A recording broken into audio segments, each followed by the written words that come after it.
Good evening all and welcome. Before the video begins, I would like to give a special happy birthday to Lisanne. I hope you've had a wonderful day. Tonight for you I have a collection of chilling ghost stories with my good friend Papa Scare. If you enjoy his work, feel free to check out the link at the end of the video or down in the description. And if you would like your own birthday shout out, feel free to check out the link to Patreon too. But for now, it's time to get comfortable and let the darkness take control. This happened a few years ago, in the last house we lived in, and to this day none of us can explain it.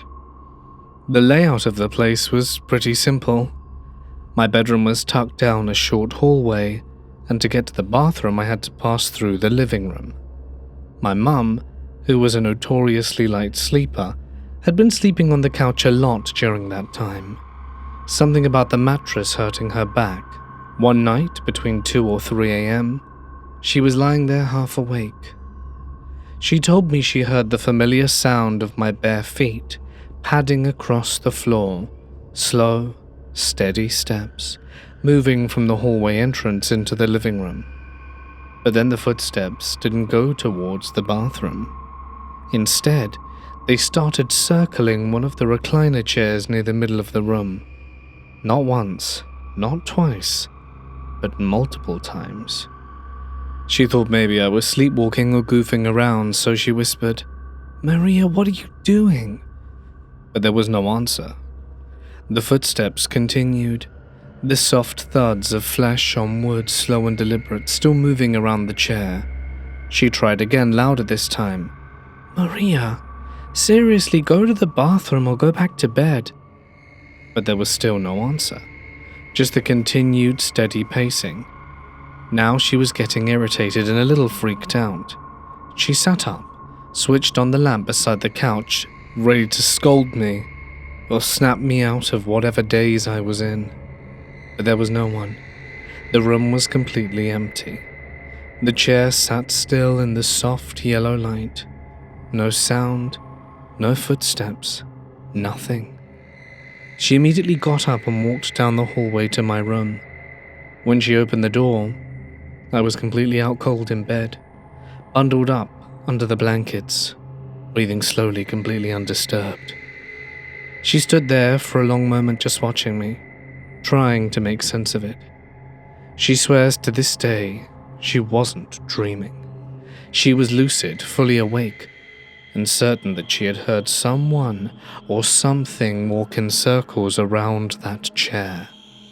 And the part that unsettled me the most is that she said the steps were identical to mine. The same weight, the same sound, the same rhythm. Like me, but it wasn't. Nothing else ever really happened in that house. No cold spots, no slamming doors, no shadow figures. Just that one strange night where something mimicked my steps while I slept. And sometimes I wonder, if she hadn't turned the light on, for how long would it have kept walking? Been really into ghost stories recently, so I thought I might as well input mine here. These events didn't happen to me, but to my ex-Thai girlfriend. She told me these stories many years ago when we were still together. For you folks out there, if you don't know yet, Thais really believe in the existence of the spirit world. The stories I'm about to tell you are about the encounters my ex-girlfriend had in her life. There are a total of 4 encounters, which she told me personally, and the last one, which I shared partial encounters with her through the space of the internet world. First story, abandoned factory. When she was in her late teens and in her pre-U, she and a group of friends, a mix of 3 guys and 3 girls, were out partying at night. After the party, one of the guys decided to drive to an abandoned factory just on the outskirts of Bangkok. The place used to be a toy factory, but a fire broke out there many years ago. Many people perished in the accident, and it has been rumored to be haunted since. I'll be quoting her by translating what she told me in Thai from now. After a few drinks, my male friend dared everyone to visit the toy factory, just a 45-minute drive outside of Bangkok.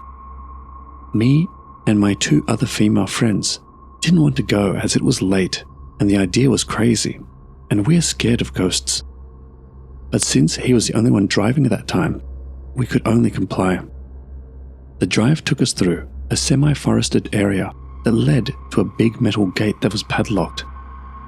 Within the metal gate stood the 7-storied abandoned factory. Some of the windows were shattered and weeds and overgrown shrubs were everywhere. The first thing I noticed when I exited the car was the chillness of the air. Me and the other girls were really frightened and pleaded with the guys not to go in there. But I think because of the alcohol they consumed earlier, it made them kind of stupid. The car was parked just a few feet away from the gate, because in front of the gate were heaps of rubbish, broken furniture and stuff. While we made our way to the gate, a fog on the ground started to appear out of nowhere, and wind started to rise. And it was at this time that me and the other girls decided enough is enough, and we immediately squatted down and hid our head within the folds of our arms. I remember, while with my head tugged down, I could see the ground where I had squatted.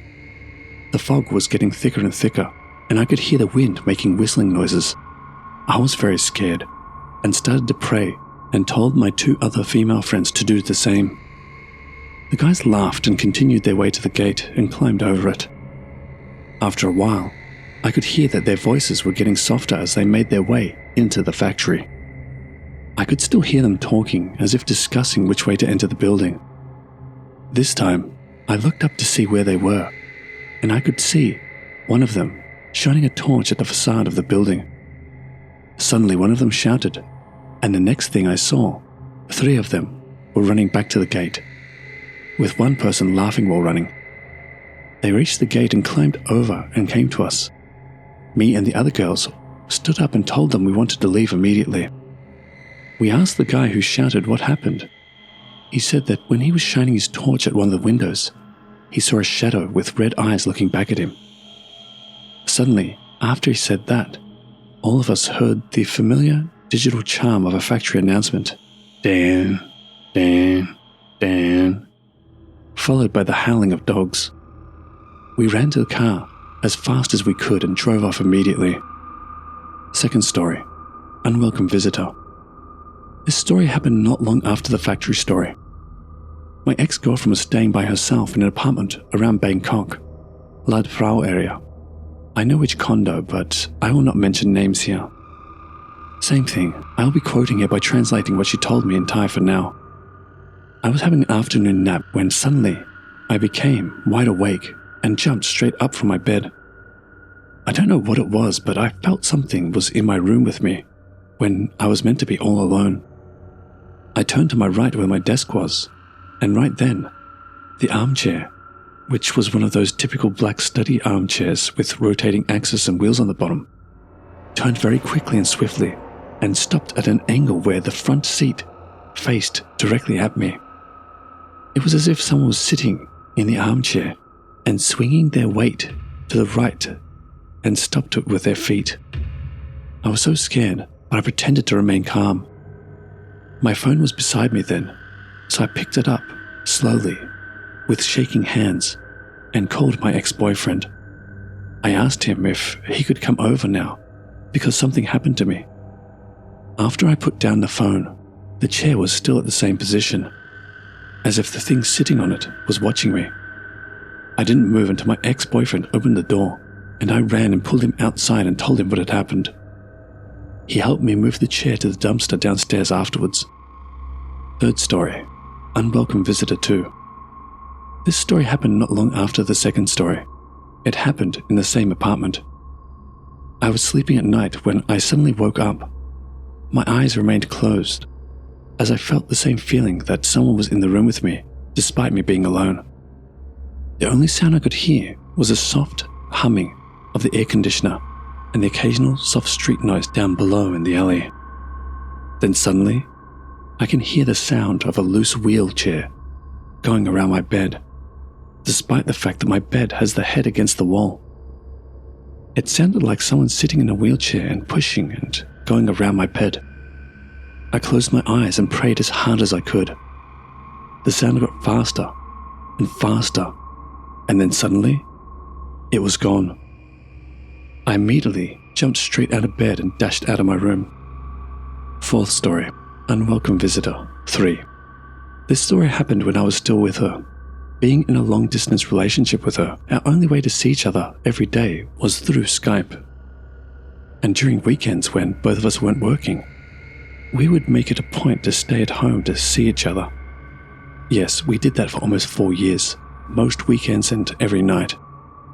One particular Sunday afternoon, while I was on my PS3 and she was taking a nap in her bedroom, her laptop was in the living room. This was a new condo, one of those 32 square meter small studio apartments with a small kitchen and small living room.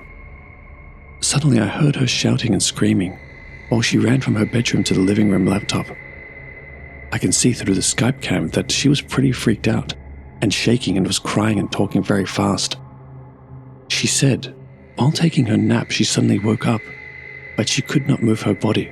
She could only move her eyes. She glanced down and saw a figure sitting, with a back slightly facing at the corner of her bed. It was a female wearing white with long, messy hair. She could not speak, and when she tried to shout for me, no voice came out. The figure started to turn her head and body slightly. The way it moves is in stop motion, like in drop-to-frame motion. Her hair was covering her face. Just as she was about to raise her head and reveal her face, my ex-girlfriend closed her eyes and prayed silently inside. And that's when I heard all the screaming and shouting. Okay, that's all. It may not be very scary, but it sure spooked me out listening to her stories and seeing her like that through the Skype cam. For years I volunteered at an old religious shrine tucked away in a quiet village called Emswell Cross. Getting there meant crossing half the country, so volunteers were offered accommodation in one of the ancient wings of the building, and when I say ancient I mean centuries old. The walls were thick stone, the floors creaked in protest with every step, and the windows rattled in their frames at the slightest wind. It was beautiful and peaceful, holy even, but it always felt like something lived beneath the silence. Every time I stayed there, something strange would happen. Nothing huge, changes in the atmosphere. Things moved slightly from where I would leave them. The kind of stuff that would make you question whether you're losing your mind or not. I had travelled all day to get to the shrine, arriving just in time to grab the last of the evening meal. I was exhausted, bone-deep tired, and after a shower I collapsed into the bed without even reading, which is rare for me. Lights off, mind empty. But around 3 a.m. I woke up to the sound of a woman's voice right next to my ear. It was warm and unmistakable and saying, "You alright, love?" Just like that, kinda casual, as if she were checking on me after a long day. Still half asleep, I replied, "Yeah, I'm fine," the way you do when your brain's fogged up and you're not really registering everything. But a heartbeat later, I was sitting bolt upright in bed, every light in the room blazing, heart pounding. What just happened? It was so vivid. Her voice had breath, space, and warmth. It wasn't a dream, I had heard it. Eventually, after what felt like hours, but was probably mere minutes, I calmed down and passed out again. The next morning, I ran into one of the long-time staff members, someone who'd known me for years. He asked about my journey, and I casually mentioned that something strange had happened in the night. He asked what room I'd been put in. When I told him, he didn't even blink. "Oh, what did she say to you?" I looked at him. He went on to explain that the room was always one of the last that they gave to volunteers. People had complained for years about voices in the night, feeling watched, and things shifting in the dark.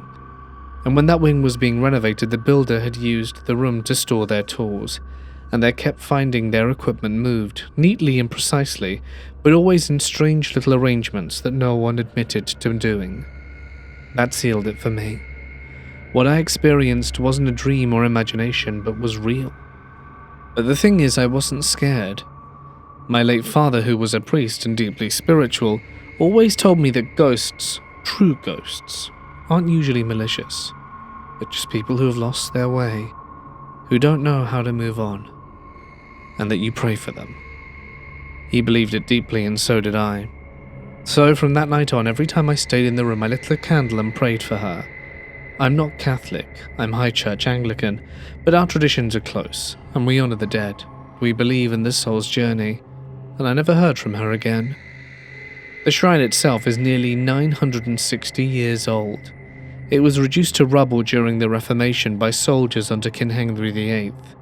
There's a nearby field known as Martyrs' Field, and you can guess why. The village itself once housed a prison, a leper hospital, and grief layered on grief. My father used to say he wouldn't be surprised if the whole village was seething with ghosts. I think he was right. Another story that ties into this, back when my father was serving a parish not far from Emswell Cross, he and my mum were invited to tour a nearby manor house, one of those grand old places with loads of history. The guide, knowing my dad was a priest, showed them what was called a priest hole, a hidden chamber under a trap door, used during the reign of King Henry VIII to shelter Catholic clergy from persecution and execution. The guide asked if my dad would like to step inside, and he did. He stayed down there for less than a minute, and when he came out he was pale, visibly shaken and white as a sheet. He never spoke a word about what he felt or saw in the hidden space. Not to me, or my mum, or anything. And that more than anything convinced me that something happened in there. My dad was deeply attuned to the spiritual world, though he rarely spoke about it.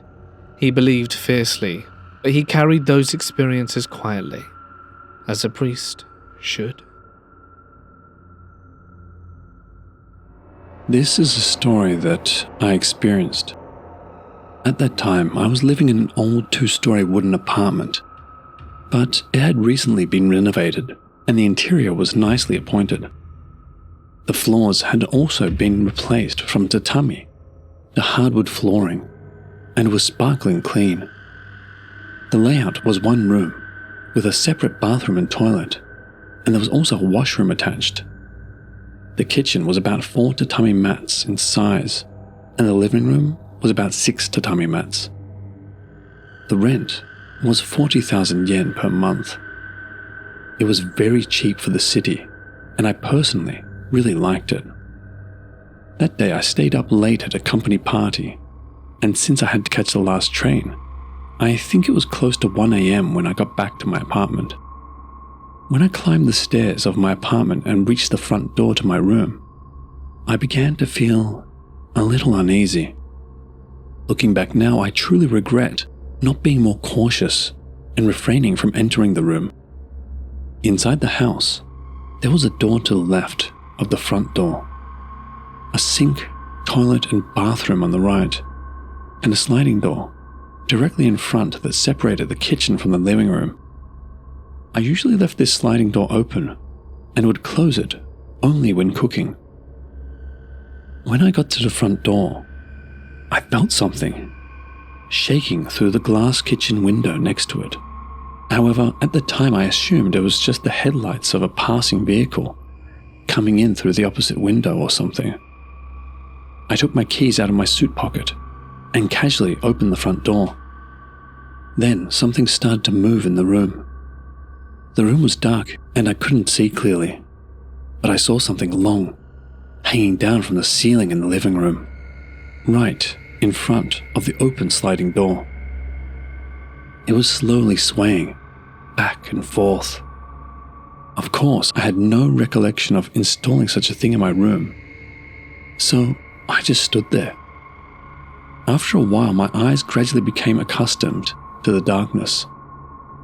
Looking more closely, with the help of the moonlight outside, I saw that it appeared to be a human head.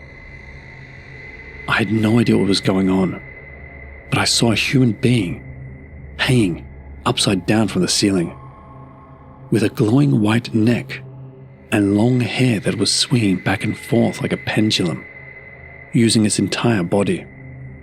However, I couldn't see its face, so I assumed it was probably facing away from me. Suddenly, I noticed that the shaking was getting more intense than before. At first it was swaying, but then it started swaying back and forth. Along with this, the range of the swaying was gradually getting wider. During that time, I was so scared that I couldn't move. Above all, I was so scared that if I made a noise, it would turn around and look at me, so I couldn't do anything. Meanwhile, the shaking became more and more violent. As the head shook back and forth from right to left, the long hair followed suit, swinging violently as well. The faint sound of hair rustling on the floor began to ring, and the wooden ceiling began to creak. The speed of its head shaking became even more violent, and eventually the range of its swings became such that its head was banging against the ceiling, and it began to bang with an incredible speed. Bang, bang, bang. The long hair was tossed about in a mess. The sound of hair rubbing against each other became more clearly audible, and the ceiling was making a loud creaking noise. The moment I closed my eyes thinking that this was really bad, I heard a bang, and it felt like my heart stopped for a moment. I suddenly turned around and saw my neighbor coming out of the room and saying, "Could you please be quiet?" Before I knew it, the noise had stopped, and the thing was gone. I didn't have the courage to go into the room that day, so I stayed in a nearby internet cafe. When I returned to my apartment after it got light, the room was just as usual. However, there were dozens of long hairs scattered under the ceiling where it had been hanging. In the end, after living in a hotel for a few weeks, with only the essentials from my room, I moved out early. When my middle child was around 2.5, we lived in this old house that had clearly been renovated over the years by people who had no idea what they were doing. Crooked walls, uneven floors, patchy drywall, everything felt a little off. Charming in a quirky fixer-upper kind of way. But one of the oddest features was this strange under-the-house storage area that doubled as a workshop. You could only access it from one of the bedrooms, where there was a flimsy wooden door, more of a hatch really, that led down into a dirt floor space. It always gave me the creeps.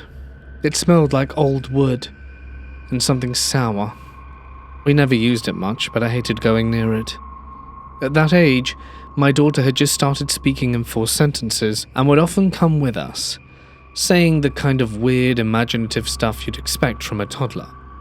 So at first we didn't think much of it when she started talking about the Blue Lady. She'd mentioned her in passing, usually in that bedroom. "The Blue Lady lives under the house," she told me one morning in a very matter-of-fact way. I laughed nervously and asked, "What does she look like?" "She's blue, and she's sad." Sometimes she'd go quiet while playing and just stare towards the corner where the hatch was. When I asked what was wrong, she would just say, "She's watching." Other times, completely unprompted, she'd tell me things like, "The Blue Lady doesn't like Daddy," or "She's not happy when the lights are on." The thing that really got under my skin was when she started refusing to sleep in that room altogether. She would cry, scream even if we tried to leave her in that room there. "She's under the floor," she sobbed once. "She's under the floor and she's cold."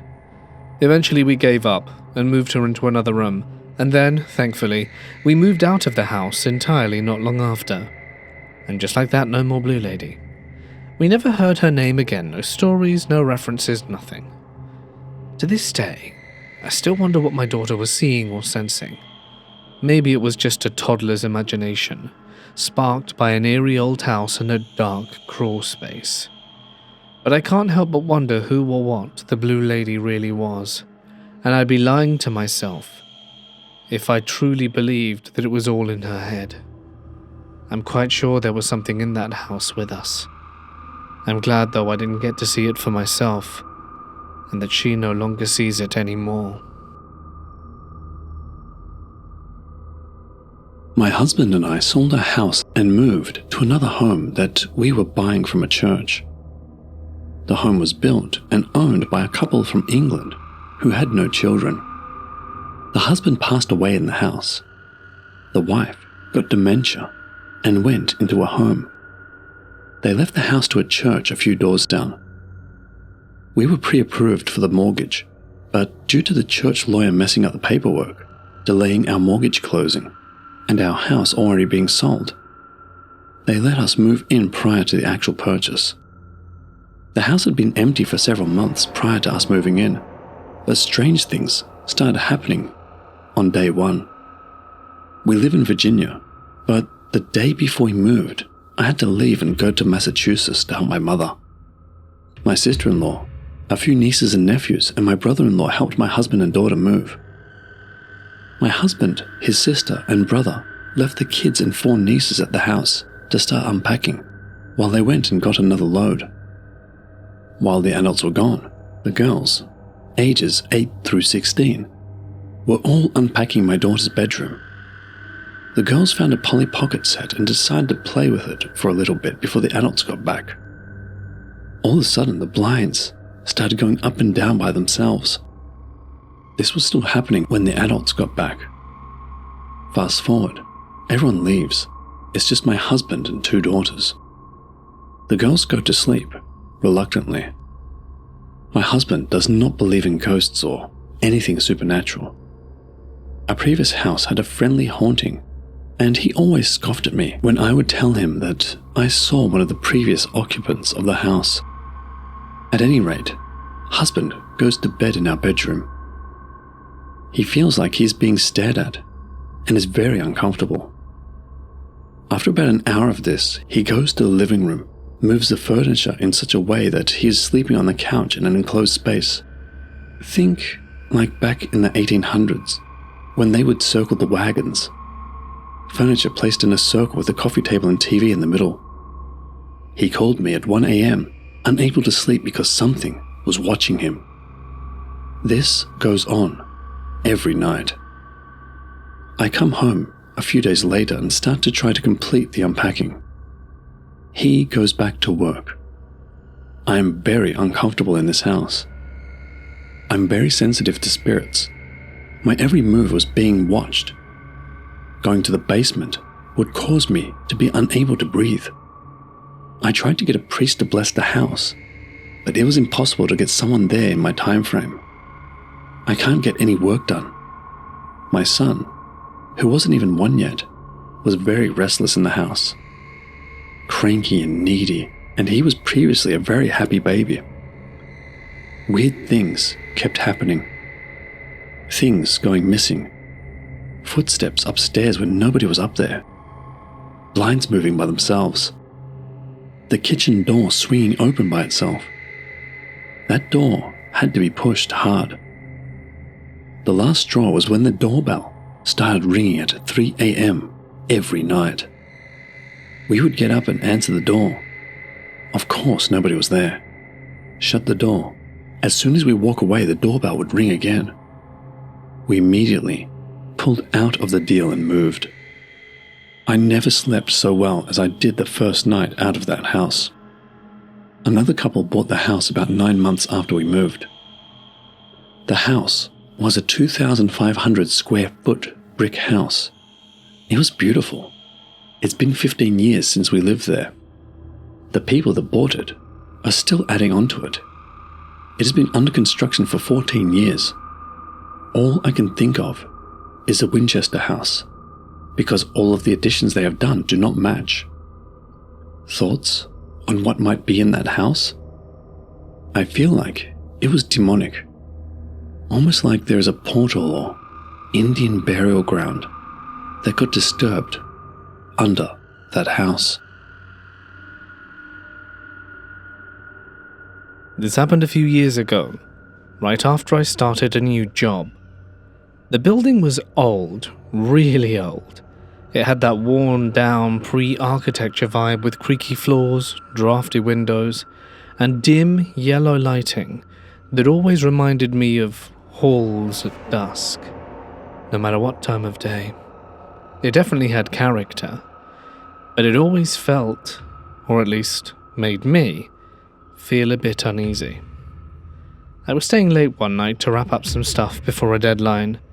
By the time I started packing up to leave, the floor I worked on was basically deserted. The hum of the office noise, chatter, typing, printing was all gone. Just silence, broken by the occasional muffled clang of pipes, or the old elevator rattling somewhere below. Before heading out, I decided to hit the restroom. It was down the hall from my desk and tucked into a little alcove that always felt colder than the rest of the office. As I turned the corner, I saw someone push open the bathroom door and walk in. I remember very clearly what they were wearing, a light pink shirt and tan khakis, the same outfit I was wearing. I even had a brief flash of, oh great, now I have to awkwardly share the bathroom with someone. I always hated being in there at the same time as someone else. Something about the echo of every sound and the weird forced small talk always made me uneasy. But I really had to pee, so I pushed the door open and stepped in, and the bathroom was completely empty. Not they were in a stall and being quiet kind of empty, but empty. Lights on, door slowly easing shut behind me, and not a single person inside. I stood there frozen, feeling this bizarre shift in the air, like I was stepping into a vacuum. The usual ambient sounds of the building settling, distant traffic, fluorescent bars were gone, dead silence. I could hear my own heartbeat pounding in my ears, and something about the room felt wrong. I can't explain it in a logical way. There was no sudden chill, no flickering lights, no ghostly voice whispering my name, just this intense pressure in the room, and the sense that I shouldn't be there, that something else was occupying this space that I couldn't see. I stood there for what felt like 10 minutes, though I'm sure it was only a few seconds, when I turned right around and left without even using the bathroom and didn't look back. That night, I had a nightmare about the bathroom, just me staring into the mirror, and something behind me that looked an awful lot like me but wasn't. I had variations of that dream for weeks. I know it probably sounds minor, compared to all the wild stories I've heard on here. No levitating objects, no phantom footsteps. Just a glimpse of a person who wasn't there. But something about that moment shook me to my core. It was like the building blinked for a second, and I saw something I wasn't supposed to. Needless to say, I'm glad I work from home now. This is a story of a terrifying experience that happened in an apartment. A few years ago, when I was a student, I lived in a rundown apartment. It was a nice room with a spacious layout and cheap rent. But there was one thing I didn't like. It was always around 11 p.m. when I heard a loud banging noise coming from the floor above. At first, I thought it was just a cat or something, but since the noise always came at the same time, I thought it must be the work of the person living upstairs. Then, one day, 3 months after I started living there, I went to complain to the person living above me. However, the resident upstairs said, "It's not us. The people who lived in your room before said the same thing, but it's probably just cats or mice. We can't hear anything from here, so I don't think it has anything to do with us," he adds, sounding a bit annoyed. It didn't make sense to me, but the people living upstairs say it really has nothing to do with them. His attitude was something like, "Here comes the person downstairs causing trouble again. Give me a break." That night, there was a loud banging sound again. I was feeling a bit annoyed, so I got out a broom and hit at the ceiling. Suddenly, there was a mad sound of something banging on the ceiling. What's more, the sound seemed to be moving around the ceiling, rattling and crawling. Scared, I felt a chill, as if insects were wriggling inside my clothes. Then the sound stopped in a certain place in the room. It was somewhere above the closet. I knew that the closet led to the attic. I followed my brain's warning. It's dangerous. It's coming. Run away. And ran out of the room. I stayed at a friend's house that night. The next day I explained the situation to my landlord and told him I was moving out. The landlord groaned. Really? Then said, "Wait a moment, I'll check," and came to my room. When I entered the room, the landlord was trying to get into the attic from the closet. However, once he had reached the upper half of his body into the attic, the landlord turned back. His face was completely pale. "Sorry, wait a moment. Oh, outside too." The landlord said so and went back to his house. A while later, the police arrived and began searching the attic in my room. I was only briefly questioned, and that was it. By the way, the police and the landlord had concealed from me what was in the attic. But I had peeked into the attic while the landlord was on the phone. What I saw was a skeletal human hand. When I was a kid, I lived out in the middle of nowhere, a place called Ashton Vale tucked deep in the Karoo outlands of South Africa. If you've never been there, it's dry, remote, and oddly quiet. It wasn't exactly a warm, cozy childhood home, more like a place people wish to forget. The house we lived in had these unnaturally long corridors. Not just long for a house, but creepy long, narrow, dim, and echoey. Even as a kid, I hated walking through them alone. They always felt off. So one afternoon I headed to my room to play with my toys, and the second I walked through the door, there was a man sitting in his chair in a corner, just sitting there. He wasn't a relative, nor a friend, nor a neighbor, just a complete stranger. He looked at me like I was the intruder and flatly said, "Get out, this is my room." And I ran out of there like my feet were on fire. I screamed for my mum, told her what I saw, and she stormed into my room, ready to throw hands, I guess. But of course the guy was gone, just vanished. The chair he was sitting in was empty. The room bore no signs of anyone having been there. A few months passed and I honestly tried to forget about it. I chalked it up to being a kid with an overactive imagination, until the next thing happened.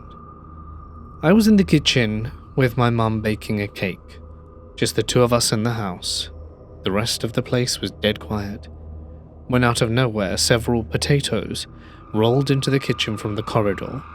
Yeah, potatoes, like they were being pushed or rolling under their own momentum. Not dropped, not tossed, rolled slowly and purposefully across the kitchen tiles like something from a damn horror movie. My mum and I looked at them in silence. She even walked over and looked into the corridor, but there was no one there. That was the moment she started believing there was something truly wrong with the house. And then, months later, my gran came to visit. She'd been staying with us a few days when she suddenly rushed into the living room pale as a sheet and told us she'd seen a man walking down the corridor. Her voice was shaking.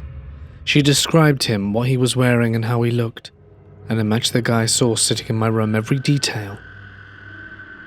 We moved not long after that. I don't know what was in that house or who that man was. I just know he wasn't supposed to be there, and he really didn't want us to be there either. This is a true story. It gave me the creeps too. My aunt from Kuala Lumpur, who works in a maternity hospital, shared it with me.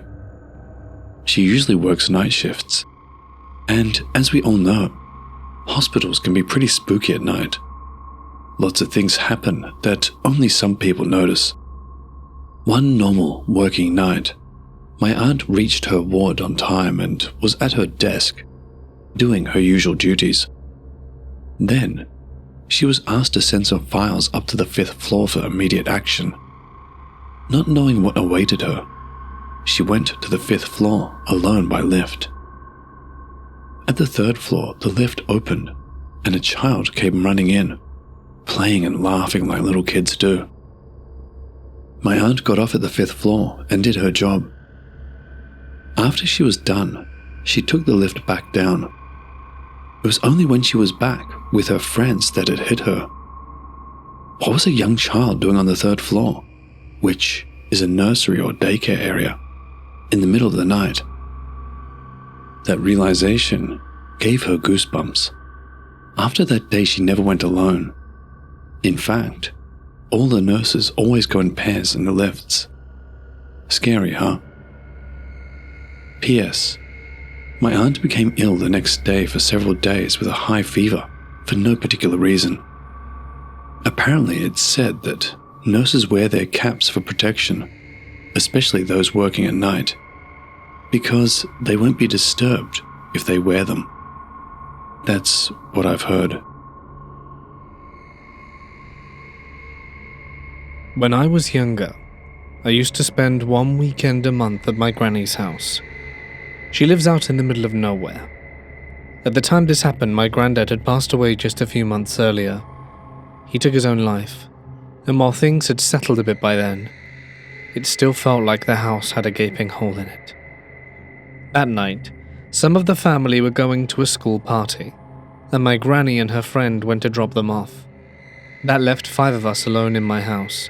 Me and my partner were in the living room, one person was in the downstairs bedroom, and 2 others were upstairs. The living room and kitchen are open floor plan, so we could see and hear everything from where we were sitting. It was dark, and we were watching TV, just relaxing, until there was a loud bang. I screamed, completely startled. We looked over, and saw a pen lying in the middle of the kitchen floor. The weird part, the kitchen was spotless.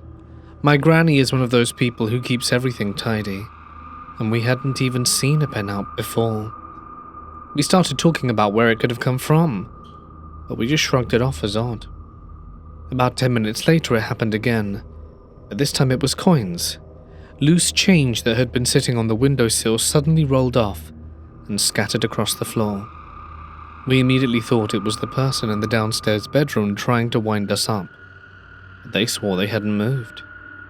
A few minutes later, a coin rolled under the parrot cage across the room.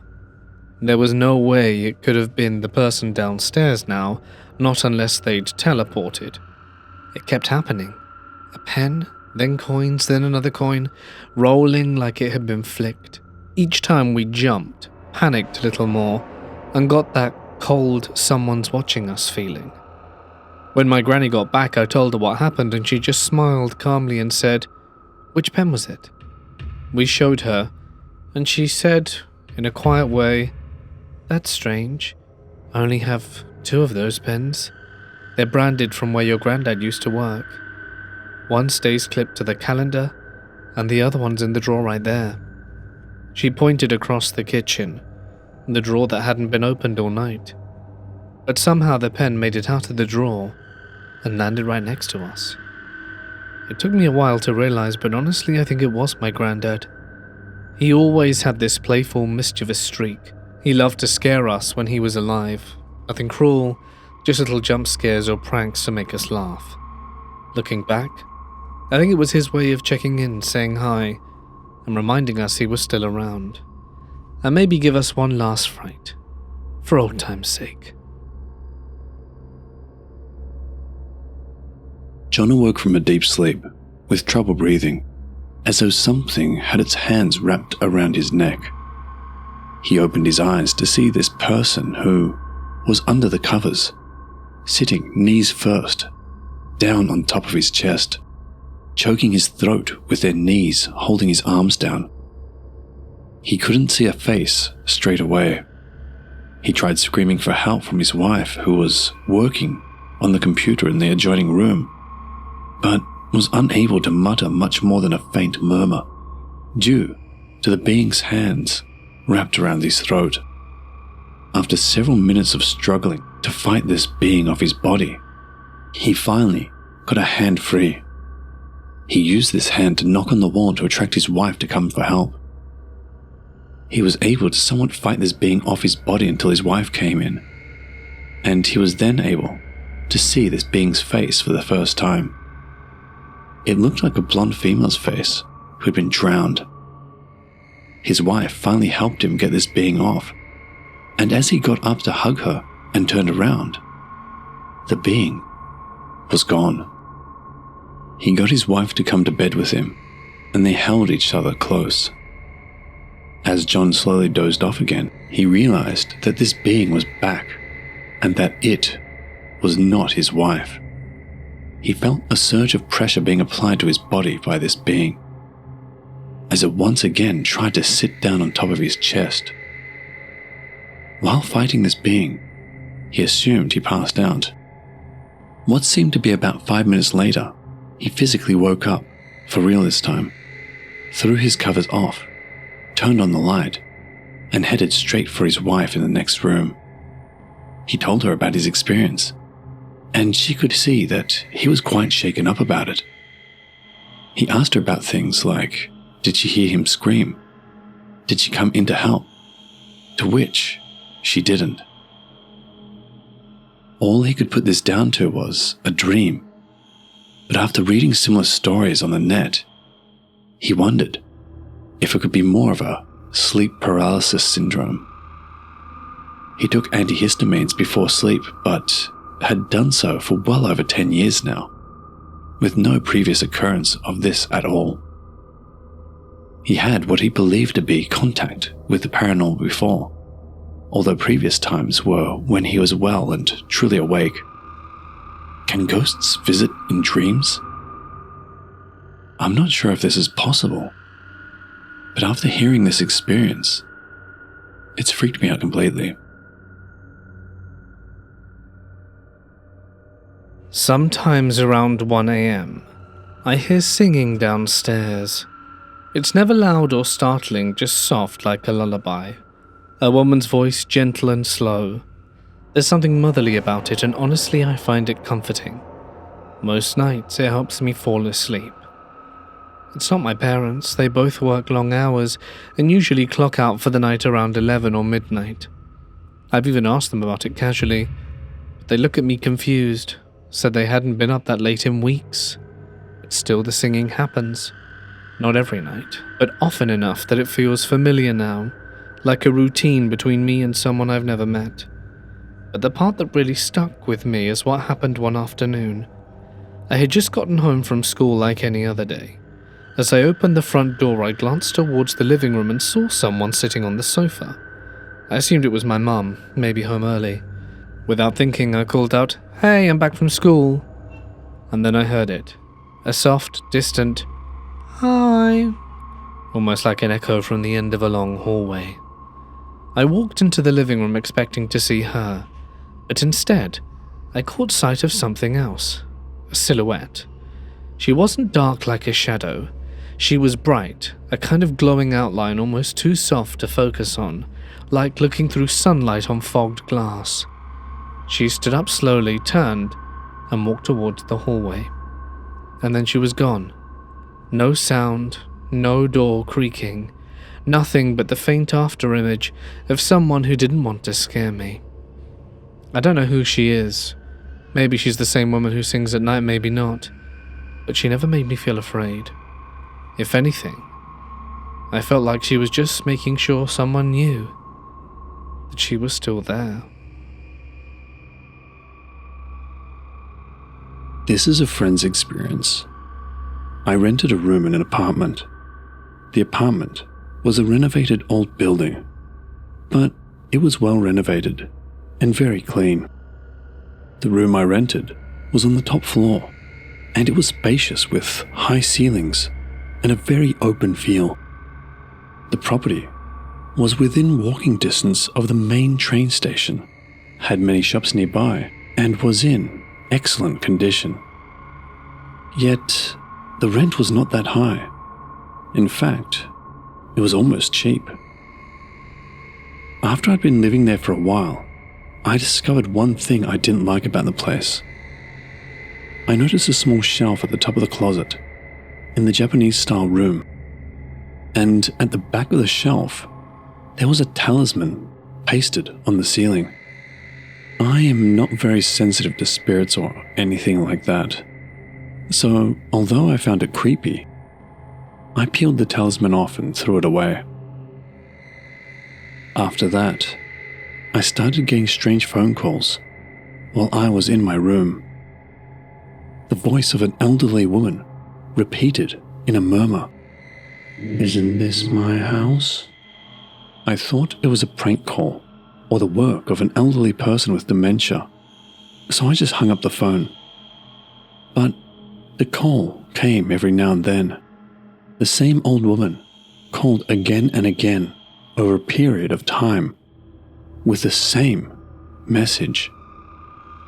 Finally, unable to bear it any longer, I yelled, "This room is mine." She replied in a trembling voice, "This is my house," and then hung up the phone. That night, I woke up feeling short of breath. I couldn't move my body. I soon realized I was in a bind. As I stared intently into the night, unable to move, my eyes gradually became accustomed to the darkness. At that moment, something like a drop fell on my face. I looked up at the ceiling above my head and saw a black stain on what should have been a pure white ceiling, from which droplets seemed to be dripping. The stain quickly spread, and the amount of dripping water increased. At that moment, I smelt a fishy, metallic smell, and realized that the drops were actually blood. Then something started falling from the stain on the ceiling towards me. Heavy objects fell on my face and then my whole body. As I stiffened in fear, I felt a fishy smell coming from the air right next to my face. When I looked, I saw a pitch black mass. The person's head was next to my face, with its mouth open and right next to my ear. "This is my house." It was the same hoarse voice that called. The next day, I immediately moved out of the room.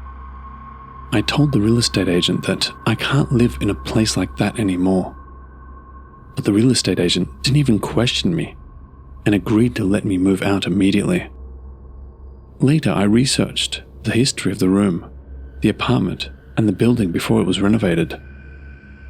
A dozen years ago, the building belonged to a wealthy, elderly woman. However, the old woman was killed by a family member who was blinded by greed. But why did the old woman appear in the room I rented? The exact reason is still unclear.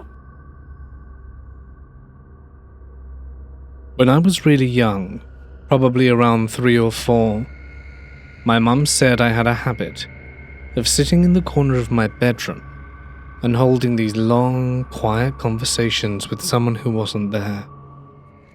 I'd sit on the floor, sometimes with toys, sometimes with nothing, just nodding, gesturing, and quietly talking like I was deep in conversation with someone only I could see. This went on for weeks, maybe months. My mum said she would ask me what I was doing, and I'd always brush her off with something like, "I'm just talking." One day she asked again, and that time I answered, "Grandpa." She said she froze. Now here's the thing. My grandfather had passed away 3 years before that when I was just a baby. I was far too young to remember him, and as far as she knew, we had never really spoken about him around the house. There weren't any photos of him up.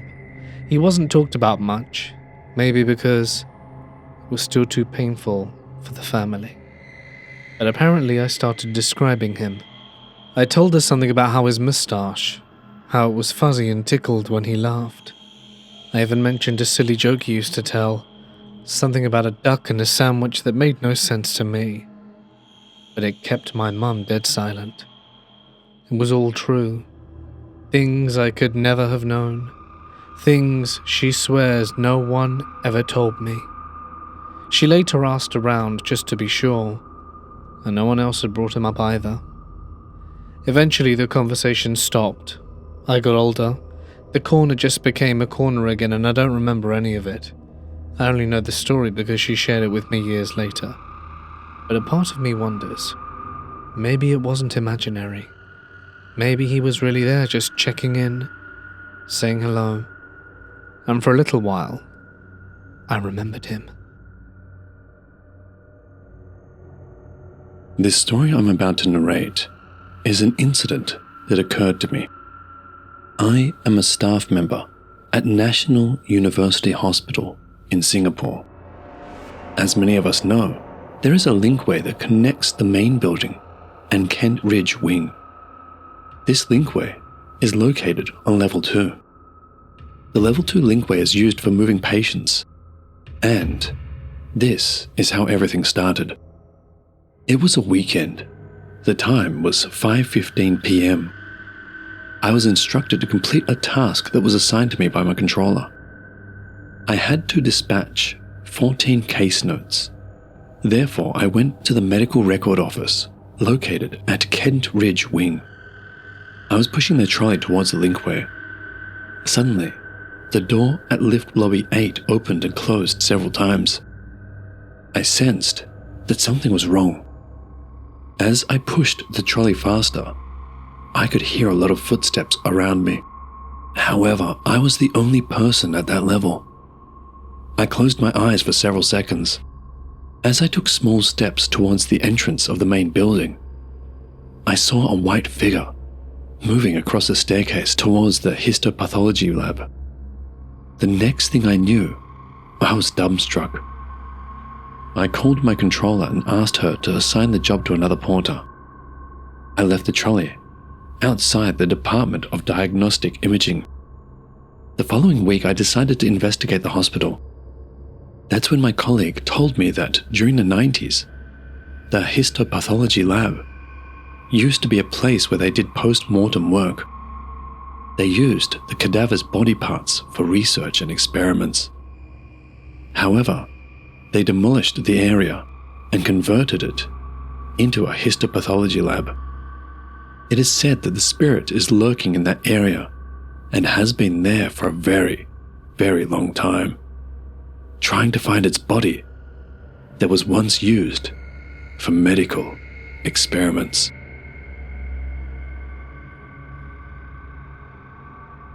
Emily's friend was having a slumber party for her birthday, and she invited Emily, Anna, Jody and Elise.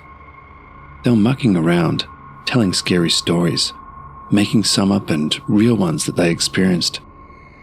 Just at the time when Jody told hers, there was a big bang at the door.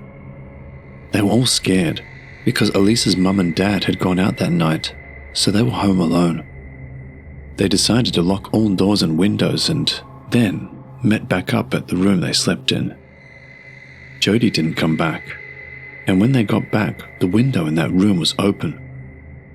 They assumed Jody went out there to try and scare them, but thinking back, Jody was the most scared of them all. They were scared. They checked out the window and no one was out there, so they locked it.